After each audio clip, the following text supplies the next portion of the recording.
تو آپ یہ ہمیں بتائیں گے کہ مذہب اور دین میں حقیقت میں فرق کیا ہے؟ مذہب کا جو تصور، ایک تو پہلے بات یہ نوٹ کر دیجئے کہ یہ لفظ جو ہے نہ قرآن میں آیا ہے، کون سا مذہب؟ مذہب نہ کہیں حدیث میں میرے علم کی حد تک آیا ہے، اور ہماری تاریخ میں بھی استعمال ہوتا تھا تو فقہی مذہب، مذہب حنفی، مذہب مالکی، مذہب شافعی، اسلام کے لیے لفظ مذہب کبھی نہیں استعمال ہوتا تھا۔ یہ مذہب جو ہے در حقیقت ایلین اصطلاح ہے اسلام کے لیے، اور اس کے بارے میں جو تصور دنیا میں ہے وہ یہ ہے کہ مذہب صرف 3 چیزوں پر جو ہے وہ مشتمل ہوتا ہے۔ ایک کوئی عقیدہ، ایک خدا کو مانو، 100 کو مانو، کسی کو نہ مانو۔ ایک عبادت، کسی طریقے سے خدا کو پوجو، انسین خدا کی بندگی کرو، نماز پڑھو، یا پتھروں کو پوجو، کسی کو پوجو، سورج کو پوجو۔ اور کچھ جو ہے social customs and rituals and rights, بچہ پیدا ہوگا تو کیا کریں گے، بپتسمہ کریں گے یا عقیقہ کریں گے، کوئی مرے گا تو کیا کریں گے، اس کی لاش جلائیں گے یا اس کو دفنائیں گے۔ یہ 3 چیزیں، these go to make religion, مذہب۔ اور آج کی دنیا میں جو تصور ہے وہ یہ ہے کہ ان 3 چیزوں کا تعلق صرف انسان کی انفرادی زندگی سے ہے، اور اس میں ہر انسان آزاد ہے، کوئی کسی پر اعتراض نہیں کر سکتا۔ البتہ دین کہتے ہیں نظام کو، اور نظام اجتماعی جو ہے اس کے 3 گوشے پھر بن جاتے ہیں بڑے، سیاسی، معاشی، سماجی۔ تو جو دین ہے اس میں مذہب بھی شامل ہے۔ اسلام جو ہے، اگرچہ اس کے لیے لفظ صرف دین کا استعمال ہوا قرآن مجید میں، ان الدین عند اللہ الاسلام ومن یبتغ غیر الاسلام دینا فلن یقبل منہ، دین اللہ کہا گیا۔ اذا جاء نصر اللہ والفتح ورأیت الناس يدخلون فی دین اللہ افواجا، یہ اللہ کا نظام، اس میں داخل ہو رہا ہے۔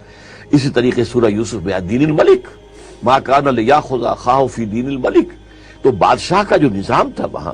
حضرت یوسف علیہ السلام جو ہے وہ اس کے ایک بہت اہم افسر تھے، بہت بڑے کارندے تھے، شاید وزیر اعظم ہو، شاید وزیر خوراک ہو، وٹس ایور، لیکن بادشاہ تو نہیں تھے،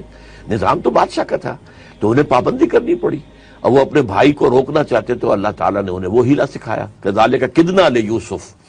اور یوسف کے لیے ہم نے اس طریقے سے ایک چال بنا دی، اور اللہ نے اپنے ذمہ لے لیا کہ یوسف نے نہیں کیا، ہم نے کیا، اور یہ واقعانہ لیاخذ اخاہ فی دین الملک۔ تو یہ دین جو ہے یہ ایک مکمل نظام ہے،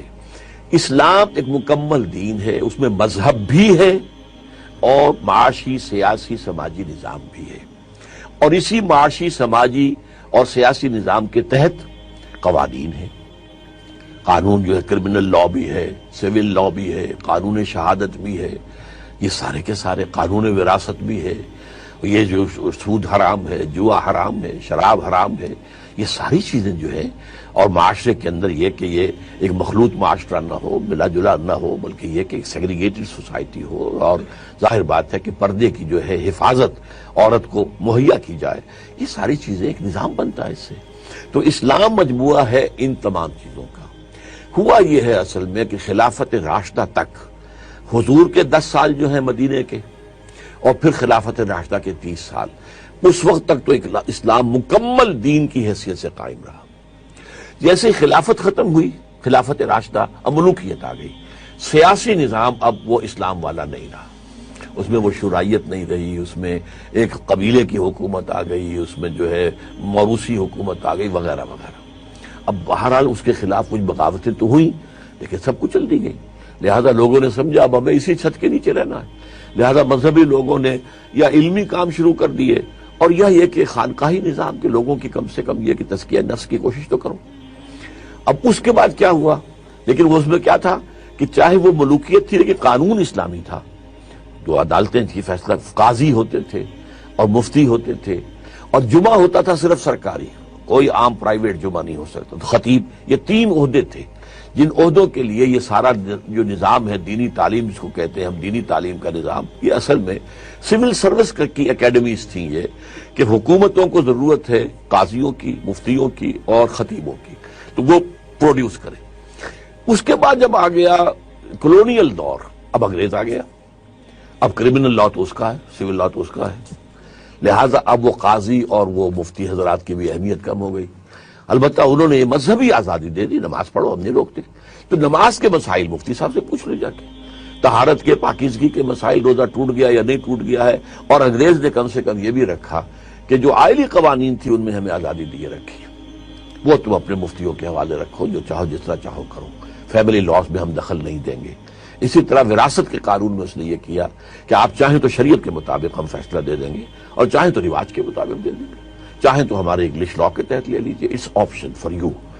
لیکن یہ کہ اس کے بعد ظاہر بات ہے کہ دائرہ سکڑ گیا، وہ جو دین کا دائرہ تھا، پورا نظام زندگی، وہ تو خلافت راشدہ کے بعد ہی ایک منزل تو ختم ہو گئی، دوسری منزل جو تھی وہ سارا کا سارا جو ہے وہ کولونیل دور میں کہیں 200 برس انگریز یہاں پر رہا۔ تو اس کا نتیجہ کیا ہوا ہے کہ کنڈیشننگ ہو گئی ہے عوام کے ذہنوں کی،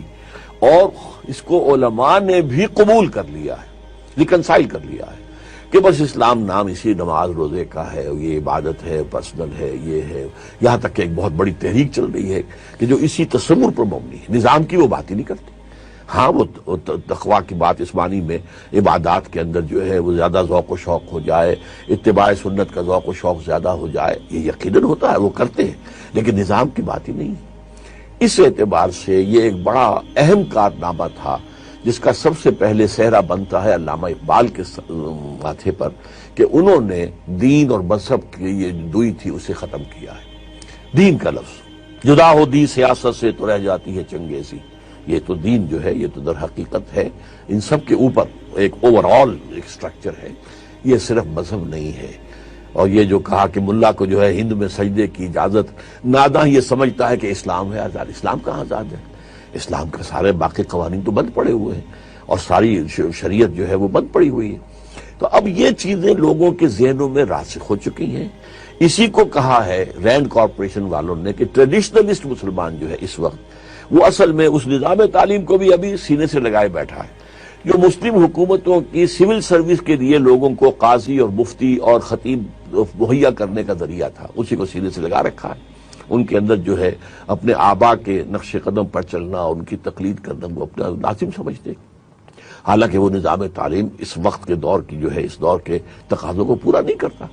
اسی طریقے سے وہ مذہب کا کانسیپٹ ہے عوام کے اندر۔ پھر اس مذہب کے کانسیپٹ میں بھی جو اور ڈی جنریشن آئی ہے وہ اور ہے کہ اب یہ اس میں جو ہے وہ مشرکانہ اوہام بھی ہے، عوام کی سطح پر جو کچھ ہو رہا ہے وہ ہمیں معلوم ہے، اس میں وہ شرک ہے اور نہ معلوم کیا کچھ ہے۔ اللہ تعالیٰ